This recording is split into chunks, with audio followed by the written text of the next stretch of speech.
Mary മാഡത്തിന്റെ മുമ്പിൽ കൂടി ഹോസ്റ്റലിൽ നിന്ന് ഇറങ്ങിയപ്പോ എന്റെ ശ്വാസം നിന്ന പോലെ ആയിപ്പോയി. ജസ്റ്റ് എസ്കേപ്പാ. ഈശ്വരൻ കാത്തു. പറഞ്ഞ ഒക്കെ തന്റെ അമ്മ ഓർത്തിട്ടാ. തന്നെ കണ്ടില്ലെങ്കിൽ ചത്തുകളയൊന്ന് പറഞ്ഞു എന്ന് അറിഞ്ഞതുകൊണ്ടാ ഞാൻ ഈ റിസ്ക് എടുത്തത്. അമ്മ എന്തെങ്കിലും കടുങ്കൈ ചെയ്യുന്ന എന്റെ പേടി. താൻ ടെൻഷൻ അടിക്കാതിരിക്കടോ, ഒന്നും ഉണ്ടാവില്ല.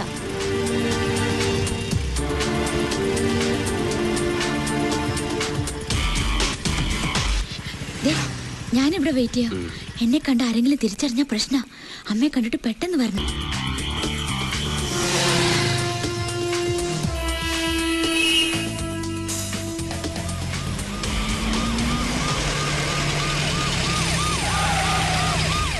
ഹലോ, പേടിക്കണ്ട. I M CI Vignesh. ഇവിടെ വരുന്നവരെയും പോകുന്നവരെയും നിരീക്ഷിക്കാൻ വേണ്ടി ഞങ്ങൾ ഈ പരിസരത്ത് പോലീസിനെ ഏർപ്പാടാക്കിയിട്ടുണ്ട്. ഒന്ന് ചെക്ക് ചെയ്യാൻ വേണ്ടി ഇറങ്ങിയതാ. കുട്ടി ഏതാ?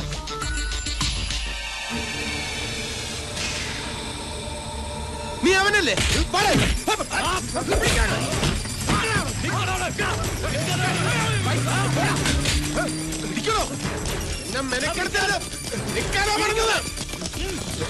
വേഗം പിടികിട്ടി പിടിക്കിലാകാരെ പിടിച്ചത്.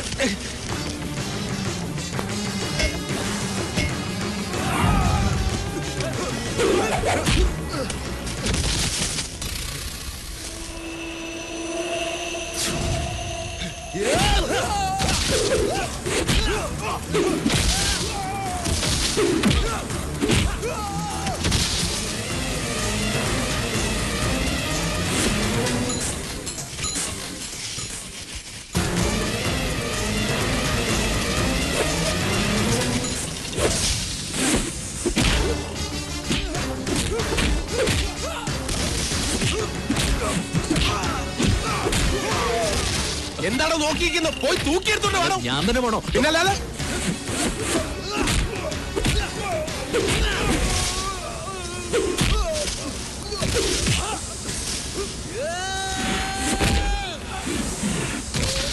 ഹലോ, മലയാള മനോരമല്ലേ? അതെ, നമ്മുടെ ഹോം മിനിസ്റ്ററുടെ കൊലയാളിയില്ലേ രമേശ്? അവൻ തന്നെ. അവനെ CI വിഘ്നേഷ് പിടികൂടി. പുള്ളിയുടെ ഫോട്ടോ ഇപ്പൊ തന്നെ ഓഫീസിൽ എത്തിച്ചേക്കാം. ഒന്ന് കാര്യമായിട്ട് കൊടുത്തേക്കണേ.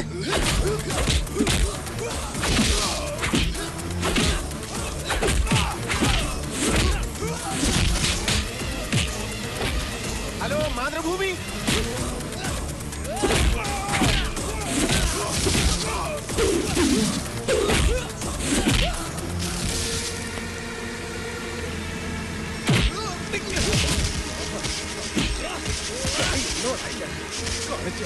ഈ CI വിഘ്നേഷ് ആരാണെന്ന് നീ ഇന്നറിയും. പിടിച്ചോ അവരെ. ആ സ്റ്റുഡിയോയിൽ വിളിച്ച് ഫോട്ടോഗ്രാഫറെ വരാൻ പറ.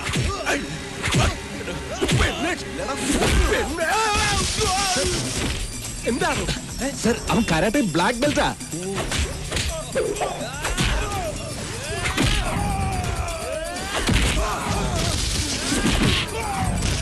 എന്താണോ ഇത്?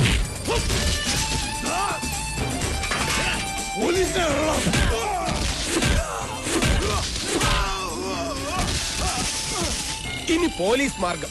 കല്ലെറിഞ്ഞ് വീഴ്ത്തണോ അവനെ? ചറ പറയണോ?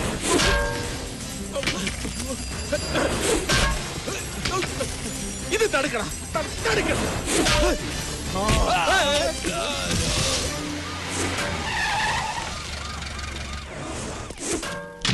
കുത്തി ഇറങ്ങി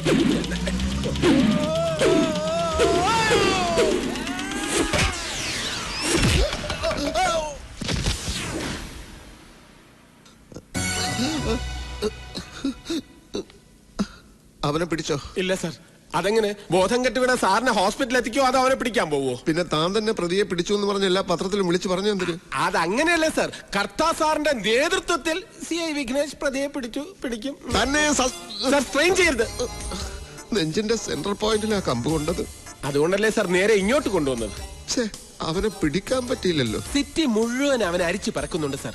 അവൻ നമ്മൾ വിചാരിക്കുന്ന പോലെ ഒന്നുമല്ല സർ. അവനൊരു പഠിച്ച കള്ളനാണ്. ഏതുവരെ പഠിച്ചിട്ടുണ്ട്? അതല്ല സർ, അവനൊരു കായംകുളം കൊച്ചുണ്ണിയാണ്. അവൻ കായംകുളം കൊച്ചുണ്ണിയാണെങ്കിൽ ഞാൻ ഇത്തിക്കര പക്കിയ. അതെനിക്കറിയാം സർ.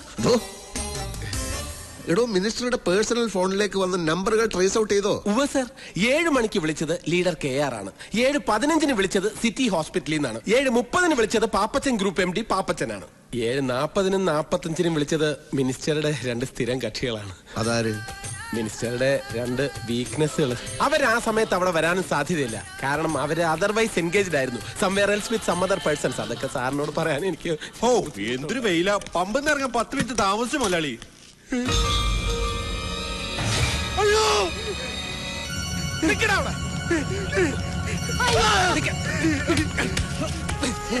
എന്നെ ഒന്നും ചെയ്യില്ല സാറേ, ഞാനൊരു തെറ്റ് ചെയ്തിട്ടില്ല. പിന്നെ നീ എന്തിനാടാ ഓടിയത്? പേടിച്ചിട്ടാ. മന്ത്രിയെ കൊന്ന് ഞാനാണെന്ന് പറഞ്ഞ് പോലീസ് തപ്പുണ്ടെന്ന് പറഞ്ഞു. സത്യമായിട്ട് ഞാനൊന്നും ചെയ്തിട്ടില്ല. കൊല്ലാൻ വന്നവരെ ഞാൻ കണ്ടു എന്നുള്ളത് നേരാ.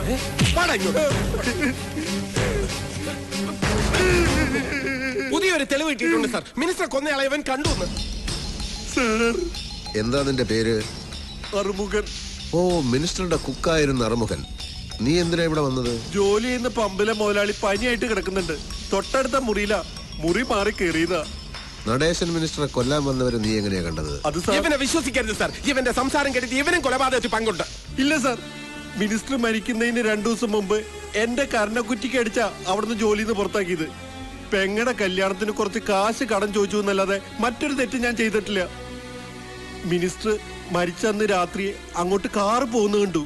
മുഖത്തോക്കി 2 വർത്താനം ചോദിക്കാൻ ചേട്ടാ ഞാൻ അങ്ങോട്ട് കയറി ചെന്നത്. എന്നിട്ട് അപ്പോ പെട്ടിക്കടയുടെ മുന്നില് പോലീസ് ജീപ്പ് കിടക്കുന്ന കണ്ടു. പോലീസ് ജീപ്പോ? അതെ സാർ. നീ കണ്ടോടാ? കണ്ടു സാർ. ചുമ്മാതെ കള്ളം പറഞ്ഞ ഇടിച്ചു നിന്റെ കൂമ്പിളക്കം. നീ കണ്ടോടാ? കണ്ടോടാ? താനൊന്ന് അടങ്ങടോ, അവൻ പറയട്ടെ. അല്ല സാർ, ഇവൻ പറയുന്ന കേട്ട പോലീസുകാരാണ് ഇത് ചെയ്തതെന്ന് തോന്നും. പോലീസുകാരെന്താ ഇതിന് മോശാണ്? അയ്യോ പുള്ളിയോ? പോലീസുകാർ ഒരുപാട് തല്ലിയല്ലേ?